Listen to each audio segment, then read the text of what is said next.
My next guest is dealing with the fallout from what happens when an attempt becomes a reality.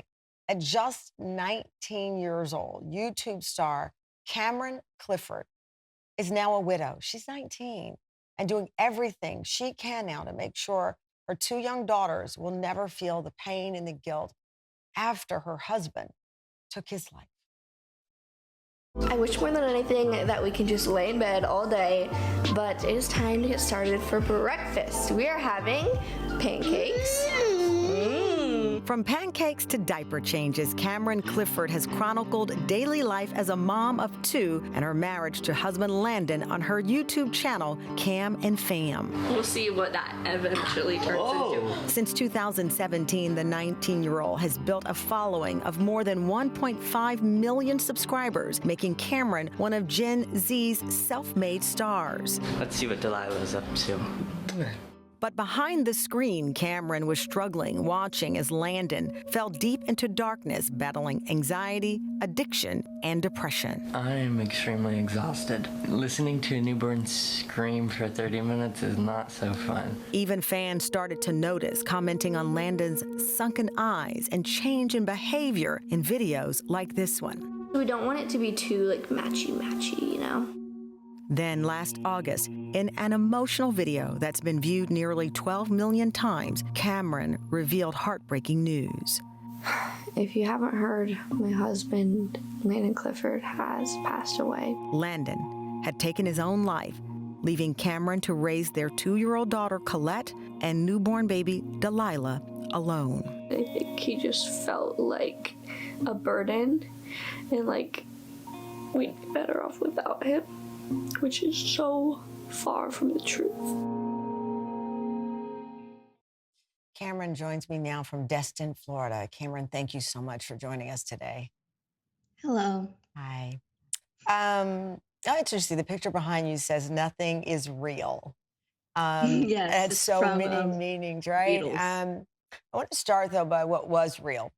The love that you and Landon shared with Colette and Delilah, and what a good dad he was trying to be. Tell me about those days when the joy was in his eyes and in his heart. Yes. Yeah. He was always just the most selfless person I've ever met. And that's what originally drew me to him is he just cared for people so much. And that especially was true when it came to me and our kids. He was just such a caring, loving dad. When did you notice things start to change with him? Around the time that I got pregnant with my second daughter and we moved away from our parents to just kind of be on our own and feel that freedom of living alone and having our kids and just really feeling like a family. But just being isolated like that just wasn't good for either of us. And it just kind of led down this path that got worse and worse. And then he went to get help and ended up getting an addiction to his medication, to his pills. And that's really when things spiraled out of control. How was it affecting his relationship with, especially your 2-year-old Colette? I mean, I saw in the video making pancakes, and there she is interacting, this sweet little voice saying, he's there, he's present. How did it start to impact that bond that should have been growing? I feel like at a certain point, he didn't really see her much. He'd be sleeping all day and, up at night, and their sleep schedules were almost completely opposite. And so I was up with her during the day, and he just slowly started being there less and less. And, it definitely had an effect on their relationship.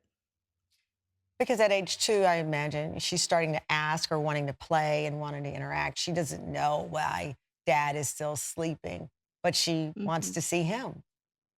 And Yes. what did that turn into for you? Were you then trying to overcompensate to make sure that she wasn't missing something from him?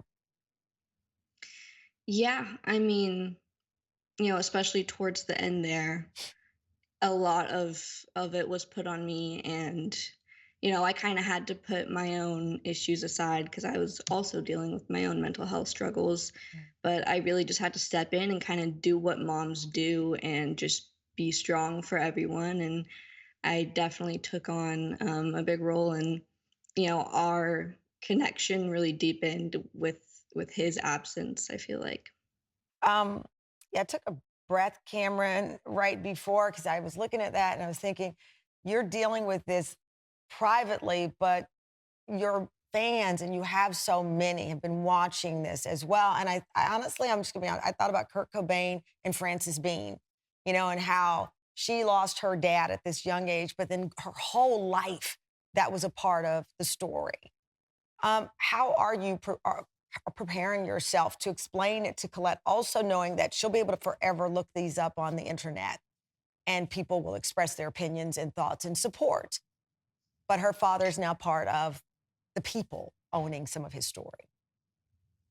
Yeah, I feel like that part of it is kind of a blessing and a curse because on one side of things, she has all the support and all these people who loved him and cared about him, watched him grow as she grew and as we grew together. And that's amazing that we have that support system. But not everyone on the internet is always nice, and people give their opinions. And it's a very personal thing to have so public to everyone. So it's just really a matter of protecting them Yeah. against that the best I can. And helping them understand when it is appropriate, what happened and why. You mentioned you also deal with your own mental health issues as well. And I know that you have, in Landon's memory, created a nonprofit in his honor. And you're also focusing on this new podcast discussing mental health. Because as we said, Landon had his journey, but yours also, like millions of people, your journey includes this too, and you don't want it to impact your children. Yes, I think one of the most important things to me through all this is just keeping this conversation going and bringing things like this to light, being able to talk about it openly and start a dialogue about, the signs and what we can do to prevent this from happening and just to stop the hurt. To stop the hurt. And so I'm really looking forward to being able to use my voice in that way and continuing to advocate for mental health. I'm looking forward to that part of your journey because it will, as you pointed out, help to heal you and so many others. Well, my thoughts and prayers are with you and the kids and all of the positive energy and love that I can send your way. I will continue to be thinking of you and your bravery. Thank you. Thank you.